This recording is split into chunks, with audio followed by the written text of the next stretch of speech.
A lot of people hate musicals, and you know what? That's okay. It's totally cool to have bad opinions. There's nothing wrong with that whatsoever. But Cineskell, musicals suck. It's totally unrealistic for people to just randomly break out into song with no discernible source of where the background music is coming from. Yeah? Well, two kaijus leveling a city, or an ant-sized superhero crawling up some purple alien's ass to save the universe are also unrealistic scenarios. But there's this magical little thing in fiction called suspension of disbelief that exists to help make these things more believable. So how about you crawl back into your little multiverse portal and play with your Infinity Stones, you little Marvel dweeb you? What's that? The last thing didn't actually happen in Endgame? Huh.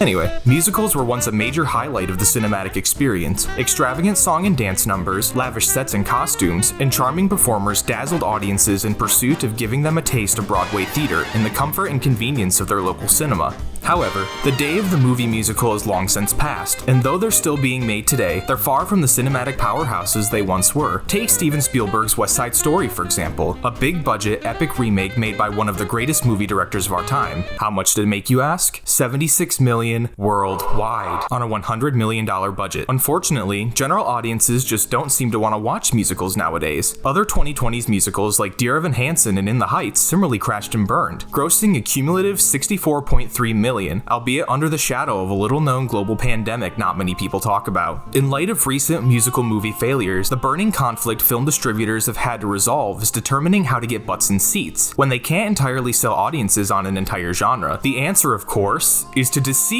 consumers. Market them well. Yeah, right, market them well. That's what I meant. In December 2023, Deadline reported that Warner Bros. Intentionally avoided marketing its Willy Wonka origin story Wonka as a musical. You know, Wonka, the prequel to Willy Wonka and the Chocolate Factory, the movie everyone already knows is a musical. Apparently, test audience focus groups generally hate musicals, and the only way to get people into the theater with one is to trick them, the article said. If they get in the door and wind up enjoying themselves, then business is solid for a studio on a musical. So, if I'm reading this correctly, some distributors think the best way to win audience over with musicals is to not let them know their film is a musical. On paper, I guess this marketing strategy makes sense. By making a film look as though it has more mass appeal, more people would hypothetically want to see it, right? However, it also recklessly risks misrepresenting a film and potentially pissing off audiences in the process as they're subjected to something other than what they thought they were paying to see. One of the most egregious examples of this practice ironically hails from a long overdue adaptation of one of Broadway's biggest musicals. Assuming you don't live under a rock, you probably already know what Wicked is. But for those few rock dwellers out there watching this video, Wicked is a 2003 Broadway musical based on the Gregory Maguire novel of the same name. It's a revisionist take on The Wizard of Oz, told from the perspective of the Wicked Witch of the West, showing what she would be like if she were actually a misunderstood revolutionary and scapegoat who's ostracized for being green-skinned rather than an evil, cackling villain that terrorizes the land of Oz. The narrative explores the friendship-turned-rivalry between the witch, who for the story is named Elphaba, and Glinda the Good, as they're torn between two sides of a twisted society controlled by the corrupt Wizard of Oz. Now, I'm not saying Wicked isn't being marketed enough. If anything, it seems Universal has actually been knocking itself out trying to cram it into every inch of the public's eye, from collaborations and product takeovers with brands and retailers like Walmart, Starbucks, and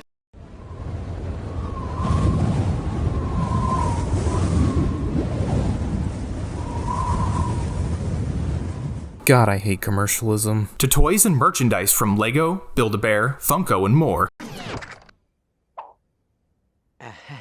Hi. So this was originally going to be the part where I made a Jeff Goldblum Build-A-Bear joke, but I thought it would be an opportune time to tell you that I just learned apparently all of Mattel's Wicked dolls were delisted from store websites and recalled because they contained a URL to a porn site on the packaging. Anyway, what I'm saying is that even if the film is being advertised plenty, I'd argue it's not being marketed authentically. Take a look at the original theatrical trailer, for example. If your only knowledge of Wicked came from watching this trailer, your understanding of its general premise might drastically differ from what its true identity is. Rather than a sweeping musical fantasy drama exploring the world of the Wizard of Oz from a new angle, you might instead gather that it's supposed to be an epic action fantasy CGI fest that's not your grandma's Wizard of Oz. Never seen that one before. I'm sure it'll work out great. Without the music there to back it up, Wicked might appear to some viewers as just another alternate take on The Wizard of Oz. To show you what a good example of musical movie marketing looks like, I'll take a closer look at a 2010s era musical masterpiece that stood the test of time in the short time since its release. Cats. Say what you will about Cats. Yes, I know the movie is terrible, but warts, whiskers, CGI buttholes and all, the Cats trailer still manages to outdo Wicked's marketing in terms of authentically selling the movie as a musical. To the unknowing audience member, the Cats trailer at least offers enough visual and musical context to provide viewers with a solid understanding of the fact that it's, a musical, while still leaving a great enough sense of mystery to not spoil the rest of the film. Throughout the trailer, we're shown clips from various numbers like the Rum Tum Tugger, Skimbleshanks the Railway Cat, and this, I guess? Then, to cap it all off, Jennifer Hudson is shown somberly finishing her rendition of Memory. Unlike the Wicked trailer, the Cats trailer offers basic nuggets of information that any musical trailer should automatically include to let us know that it's, a musical. Meanwhile, the Wicked trailer offers us only the tiniest trail of breadcrumbs that leave the most cryptic indication that it's even a musical, including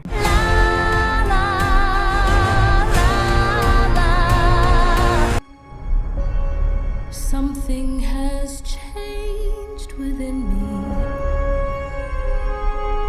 She doesn't give a twink what anyone thinks. Something is not the same. and of course,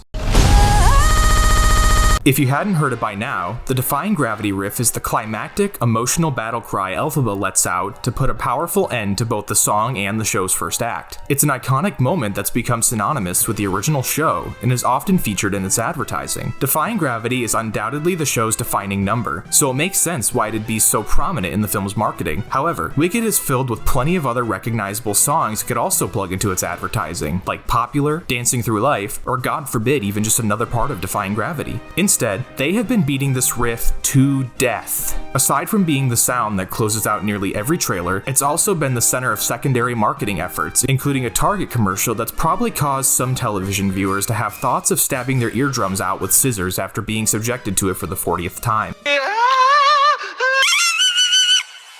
Now, it's not unusual for musical films to put the spotlight on one song to represent the whole shebang. Les Mis had I Dreamed a Dream, West Side Story had Tonight, and even Cats went heavy on its memory representation. Despite their heavy focus on one particular number featured in their respective films, these trailers at least offer extended looks at their featured song, while also offering glimpses into the other featured numbers that go beyond the Wicked trailer's half-hearted instrumentals, which could easily be ignored if you're unfamiliar with the song or not paying attention. All that's left to tether the film to its musical identity are the brief moments Defying Gravity is played over shots it wasn't originally meant to accompany. If you've never heard the song before, it might seem like any generic emotional or dramatic song thrown in to amplify the trailer's visuals. Like seriously, would it have killed them to cut at least one shot of Elphaba actually singing the song, even if it happened at the end of the trailer? By lacking any discernible source, the trailer undermines the music's importance, making it seem like it exists solely to complement the more important visuals, rather than acknowledge its true purpose as the driving force behind the film's narrative and emotional core. In short, Wicked's marketing acts as if there's really no reason to include Defying Gravity, or any song for that matter, other than for the purpose of generating brand recognition. After that huge rant, you're probably thinking, Cineskell, do you really think people are going to go into Wicked not already knowing it's a musical? Come on now, stupid, let's be real here. And honestly, my answer is no. Of course I think the majority of people who will go see Wicked will have a pretty good idea of what they're getting into. However, my point is that I find this sort of marketing to be rather insulting, not just to me, but to theater goers as a whole. The fact that Universal feels the need to trick audiences into watching the film could even serve as a cautionary tale not to go see it, because if anything, the main message it conveys is that the studio isn't confident in it, or at least it isn't confident enough to present it to prospective audiences as it truly is. I get that this stems from a downward trend in musicals' popularity, but I don't think actively duping them into seeing these films is a productive way to win back their affection or recruit new fans. Look at how Joker Folia